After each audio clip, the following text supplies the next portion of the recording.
बोअरची motor चालू करण्यासाठी गेलेल्या एका 32 वर्षीय शेतकऱ्याचा इलेक्ट्रिक शॉक लागून मृत्यू झाल्याची घटना रामहिंगणी तालुका मोहोळ येथे 2 ऑक्टोबर रोजी सकाळी 11 वाजता घडली.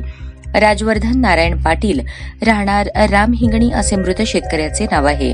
मोहोळ पोलिसांकडून मिळालेल्या माहितीनुसार बुधवार दिनांक 2 ऑक्टोबर रोजी राजवर्धन पाटील हे रामहिंगणी येथील शेतात राहतात. राजवर्धन हे मका आणि ज्वारीच्या पिकाला पाणी देण्यासाठी बोअरची मोटर चालू करण्यासाठी गेले असता त्यांना पेटीचा इलेक्ट्रिक शॉक लागला आणि ते जागीच कोसळले.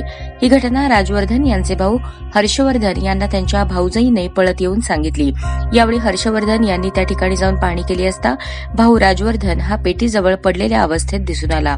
तातडीने त्याला रुग्णवाहिकेत उपचारासाठी मोहोळ येथील एका खासगी रुग्णालयात दाखल केले असता डॉक्टरांनी तपासून मृत घोषित केले.